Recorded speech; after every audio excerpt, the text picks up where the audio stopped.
Charlotte? What could she want with Lapine Pauline? Pretty please with the cherry on top, Charlotte! Journalist extraordinaire! Please tell me you're joking! I read that a gang of criminals tricked the Gardamex by disguising themselves as blubber beasts. It's true, isn't it? It has to be! I've invested all my savings into graph adversarial technology and even taken out a sizable bank loan. I'm begging you like the beggiest beggar in all of begdom. Okay. I need you to calm down a little, Miss Lapine Pauline.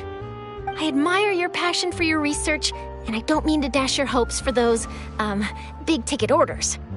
But I'm afraid I'm not joking. The Blubber Beast incident was a short story mailed to us by an anonymous amateur author, written in the style of a true story.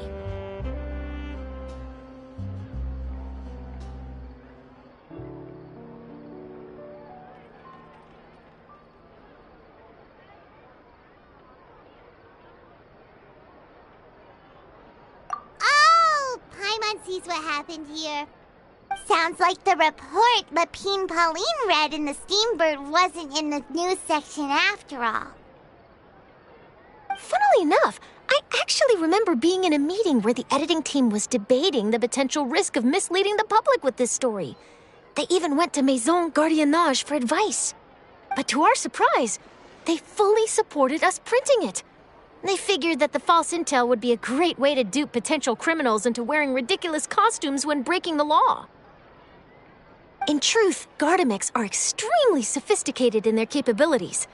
They can identify criminals just as reliably as the best human guards, so a crude disguise isn't going to get you far. If anything, it'll just make you stand out all the more. Since we ran that story, the Maison Gardiennage has made a slew of arrests, including, one phantom blubber beast, a titanic red-crowned finch, and a specter man. So I knew this story had helped out law enforcement, but this is the first time I'm learning of an innocent citizen being deceived by it, and investing so much mora for nothing.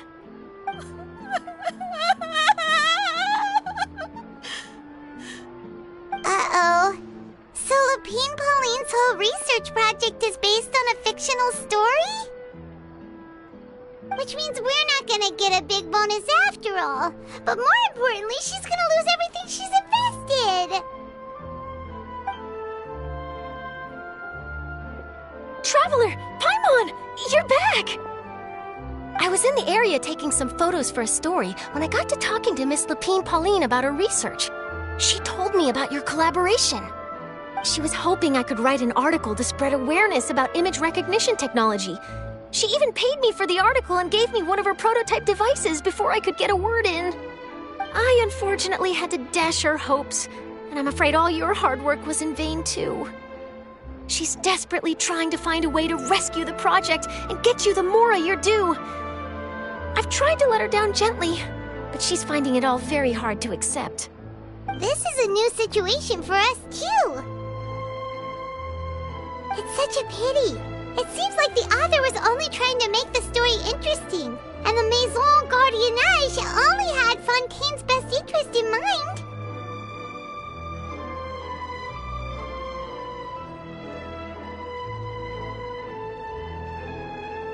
Wait, Miss Lapine Pauline, what are you doing? I'm gonna pick a fight with a Gardamek, head to the Opera at Biclès, and get a one-way ticket to the Fortress of Meropide.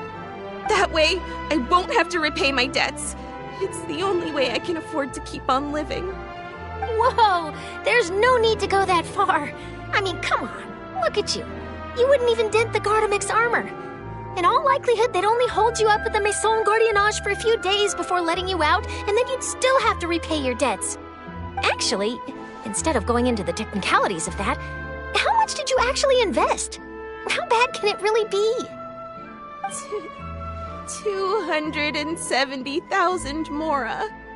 Okay, well, escaping to the Fortress of Meropide over a sum like that seems like a last resort. Surely there must be other options. Not anymore. I used to be an equipment supplier to the Fontaine Research Institute before that blew to pieces, and now I'm just a small-time engineer.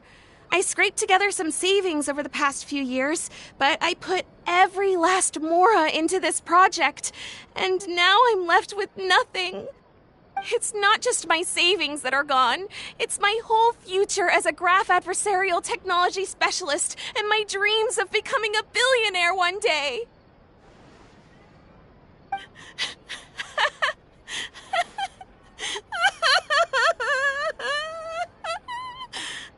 My life is over. Don't despair, Miss Lapine Pauline. I think I know a way for you to turn this around. This prototype you've given me, the camera lens for image recognition sample collection. It's really quite something. You said you designed it specifically for high-fidelity image capture and analysis, yes? The rapid focal length adjustment is a very useful function in its own right. It's sure to make many journalists' jobs much easier. In fact, I'd say it has the potential to revolutionize Fontaine's news media. So your research efforts thus far are by no means in vain. The technology you've developed may have many applications that you've never even considered. Really? Absolutely. I've been working as a journalist for the Steambird for a long time now. No one understands the issues we journalists face on a day-to-day basis better than me. So keep calm, take heart, and start thinking about mass production. In the meantime, I'll show your invention to all my colleagues to drum up interest in your product. I can't believe it! If this is true, then I can look into setting up a whole camera lens development pipeline. My big-ticket orders and billionaire aspirations are still in the cards. Oh, maybe I should consider taking out another loan. That way, I can rapidly improve the lens production process, be the first to market, and prepare to battle for dominance in the camera industry. Come on! Stop daydreaming about your pipelines for a minute. Just take it one step at a time and see how it goes. There's no sense in putting all your eggs in... And I can probably speak to some people I know and license my image recognition device to a workshop to raise some funds. I can't believe I didn't think of this sooner. There's no time to lose. I need to get to work. Early bird gets the worm. Can you believe her? She just ran off.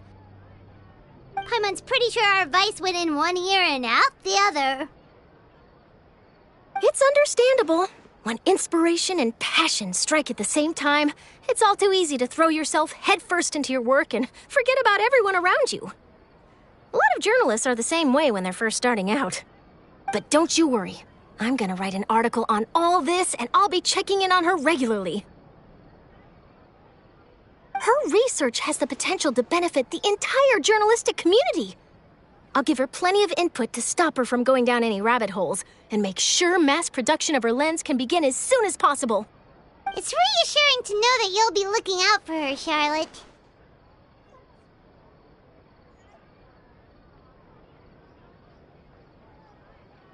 Actually, you know what? Why don't you two take this prototype lens?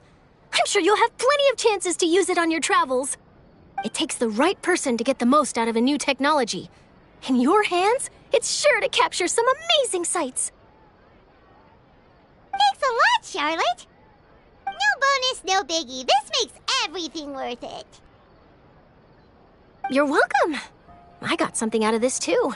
The beginnings of a very interesting news story. The boundaries between real news reports and news-like fiction must not be blurred, even when there's a compelling justification for doing so. Yes, that's how I'll phrase it to the editors when I give them my feedback. Let's hope we don't mislead any more well-meaning citizens in the future.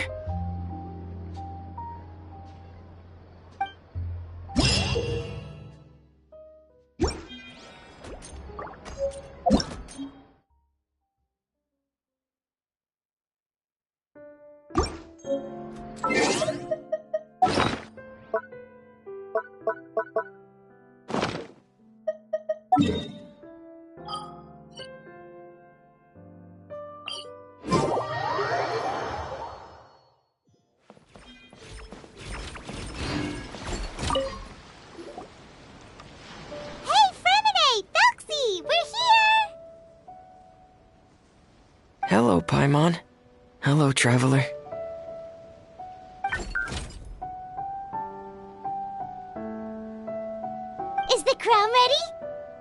Yes, we're just waiting for Zuria now.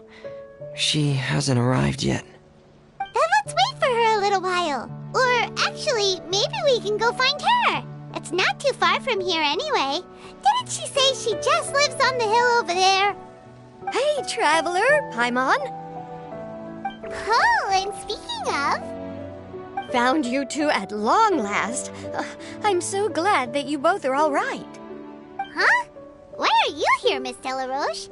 And what could have happened to us? What could have happened? That water imp Thelxie, of course. After I gave you that commission the other day, I began to get worried and went asking about the boy that went missing. Oh, that? We've got it all figured out now. The boy you heard about was just Fremine. Even the missing fish was his fault. Don't worry, we'll help you get the fish back as soon as we're done with this job. Oh, sorry about that. I've been diving in the area recently. Huh? Fremine? Diving? No, that's not what happened at all. I've heard a completely different account. What I was told is that about a month ago, a child tied a bunch of heavy seashells onto his body and walked into this open stretch of water. He never came back. What could that be if not that water imp's work? Are you sure? 100% sure. I've confirmed the account with several veteran fishermen I know. The child was only 8 years old. His name was Lescaut. Lescaut d'Estray. Wait, Lescaut d'Estray? Yeah, that's the name. They say the family took on the name after moving to the city from a place called Stray.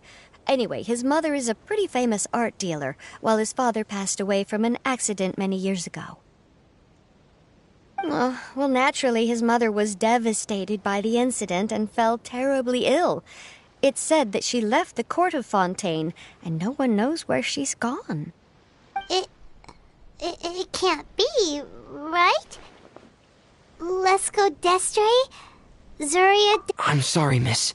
We've gotta go check on something right now. Oh, I see. Well, you go on ahead. I just came to make sure that you're both all right. I'll head back then. Please remember to take care.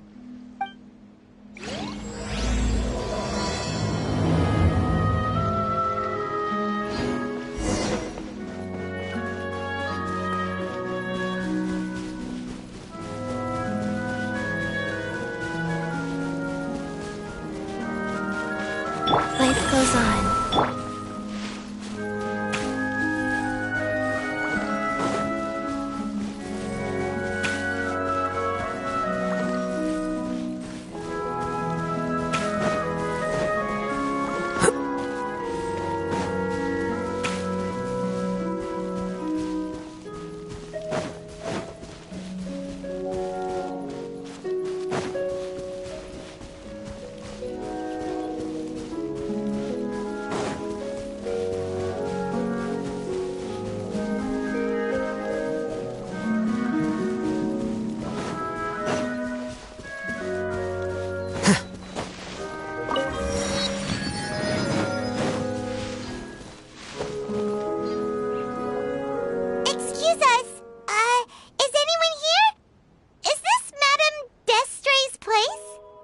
Who are you?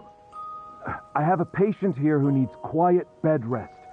Please leave us be unless you have anything urgent to report. This is the residence of Zuria d'Estray, and I am Jala Khan, her family doctor. What did you mean by your question just now? Who else could be my patient? Your patient should be Zuria's son, right? She told us herself that her son had contracted loneliness syndrome. No, you're right. Young Master Lescaut did have that illness once upon a time, but well, the young master's no longer with us. And now the Madame has come down with the same illness. Are you her friends, by any chance? Oh. So, when she had requested time to go out over the past few days, it was so she could spend them with you. So, if I'm understanding this right, The one who's suffering from uncontrollable delusions is the Madame herself? She believes her son is still alive? That is correct. When the young master disappeared, she was organizing an art exhibit that she had specifically prepared for him. But since she had to leave the house, she was unable to see her son one last time. That might have been the trigger for her regret. Or perhaps the family's fall into loneliness and grief was inevitable as soon as the old master passed away. First the son, and then the mother. But how could that be? She really looked like she had a handle on everything. Her smile was so lovely, and she even told us to stay optimistic. But you're saying she... Those actions are proof that she can no longer differentiate between fantasy and reality. Then all the other things that she told us about her son, were those fake too? No, those were all real. Although they were all things that happened before the young master left us for good. Madame's time has just never moved forward since his passing. I see. So after her son left, she created a fantasy world where her son was still with her. She was looking for a way to cure his illness when she ran into us. She has been in a good mood the past few days, even humming a song when she returned from her stroll. She even began discussing with me the idea of using deliberate guidance to ease the illness. It was all going well, until last night. She spent a whole night staring at the shell the young master left behind, and the words that he had inscribed onto it. Then she broke down once more. I prescribed some sedatives, and she's currently resting. But then what should we do? How can we help her? There has to be something we can do. Don't panic, Paimon. Even though this is a devastating piece of news, we must all calm down first. What should we do? I need to think. I need to remember the old house of the hearth and the children who lived in it. Those patients and what their doctors said back then.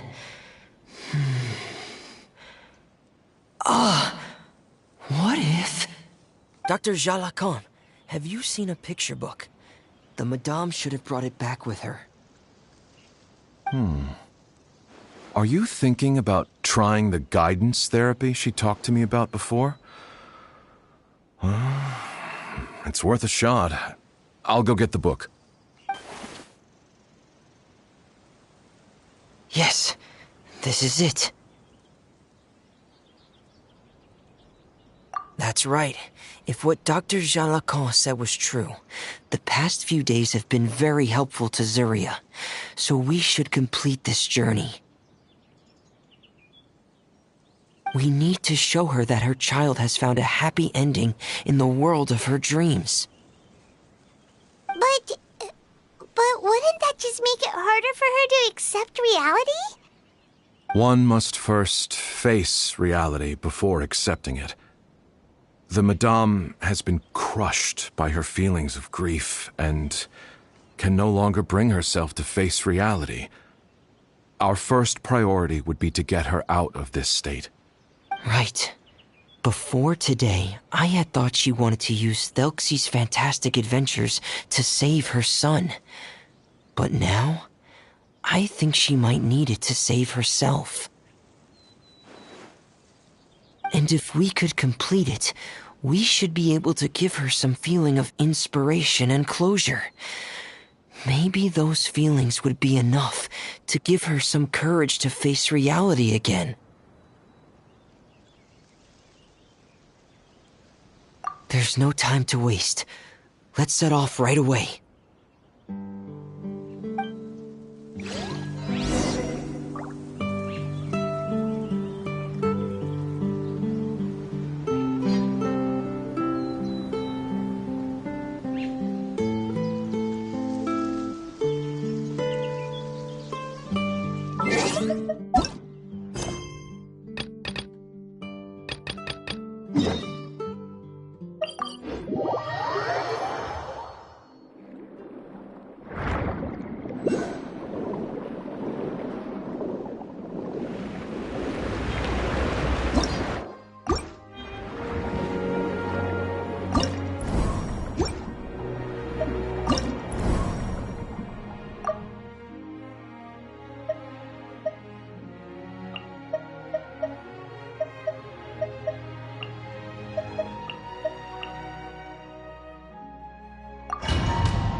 but the most important person is missing.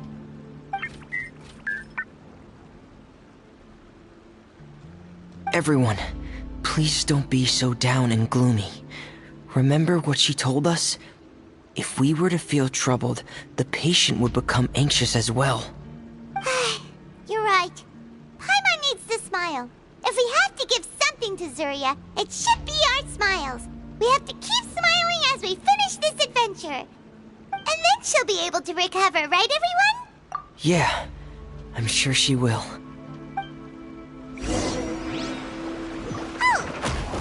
Be careful, brave adventurers! Here come the evil monsters that stole the crown! Here! Let's defeat the Cyclops! Let's beat them up! Hey! Watch out, everyone! They're coming at us again! There's no need here! Prince Nelson looks stronger than ever today! He must be going all out!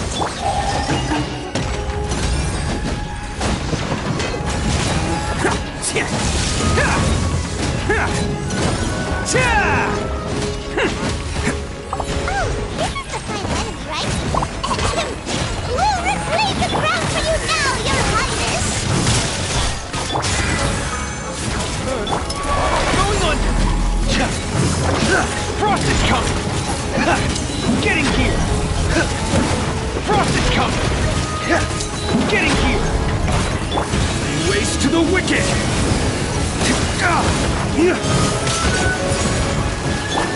Incoming! It's showtime!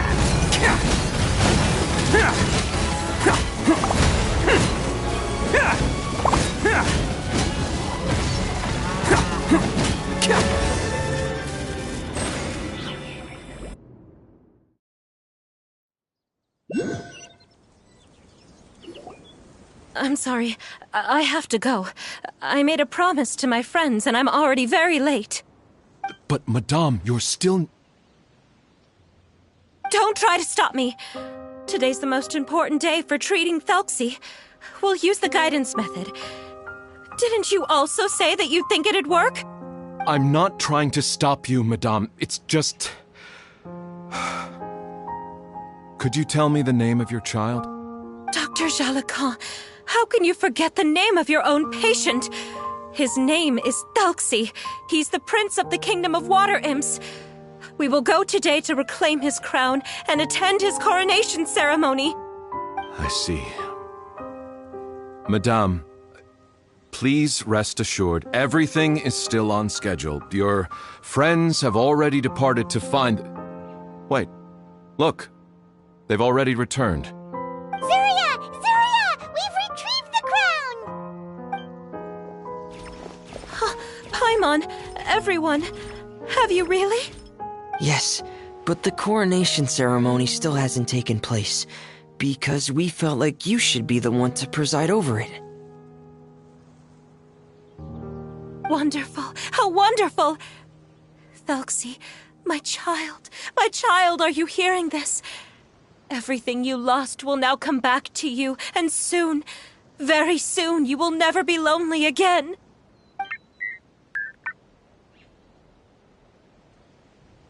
And the last page of the picture book.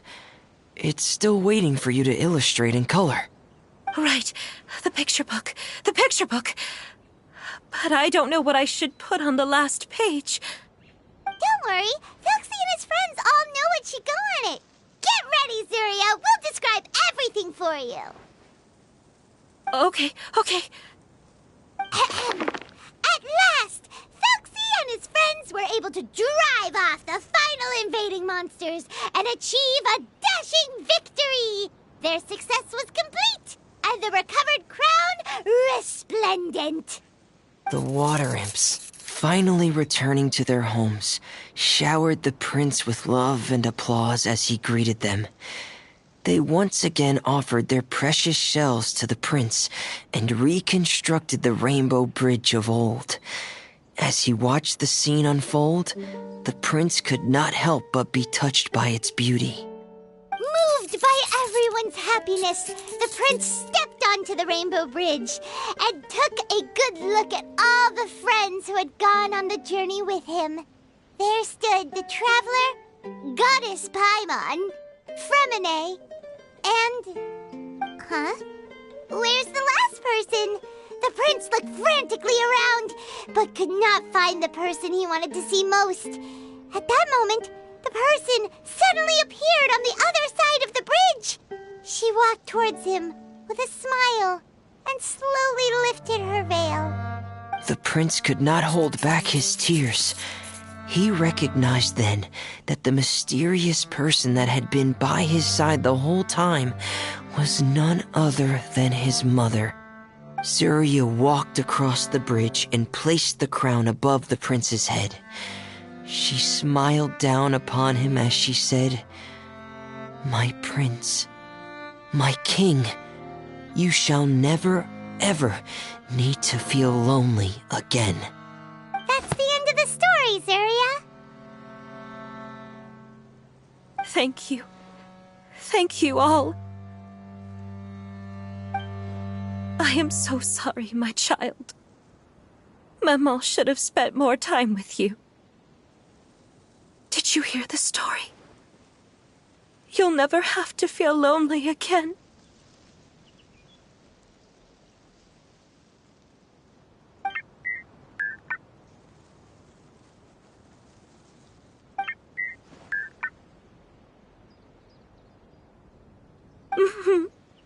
Mama loves you too. What's happening? Is Zarya talking to Thelxie?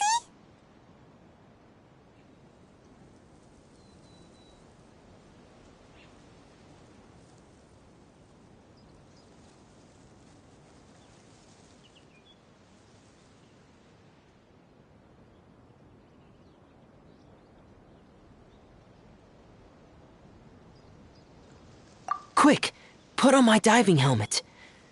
There's a transcription module in it that's compatible with Thelxie's output signals. You should be able to use it to understand what Thelxie's saying.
Mama loves you too.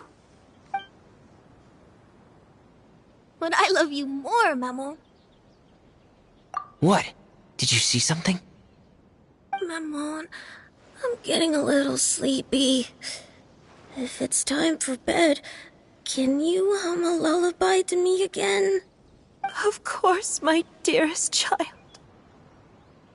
As long as you want to hear it, Mama will always hum for you.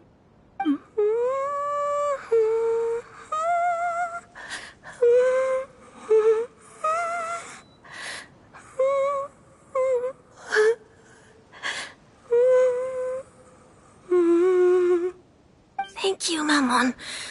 Your lullaby has always been my favorite. Now that I've heard it, I can return to my dream and to the kingdom of water imps in peace. My poor darling. Please don't forget. I will always love you. My love is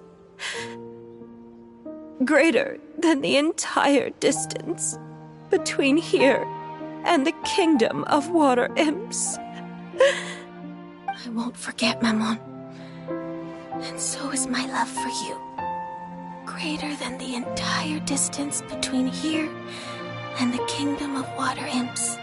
Good night, Maman.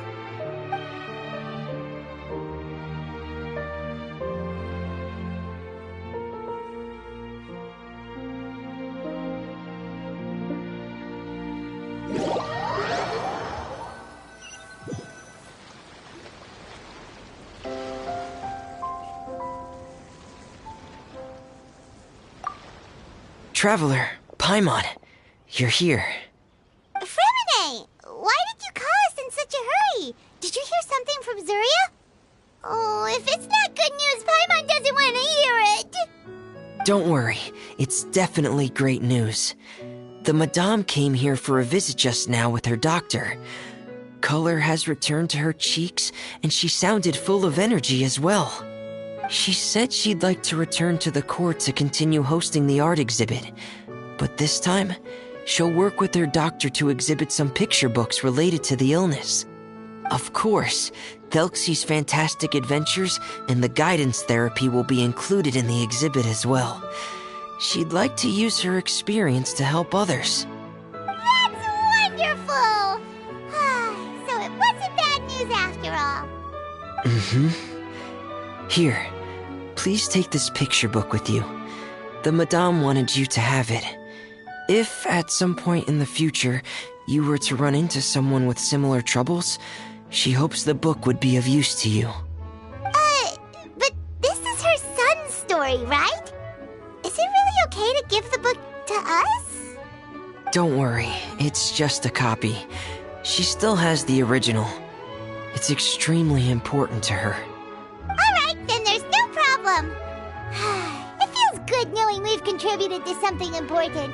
Paimon definitely didn't expect the fantasy adventure to be so useful. Paimon was a little worried about how everything would turn out. After all, fantasy is just fantasy. Paimon, do you know what the Madame said?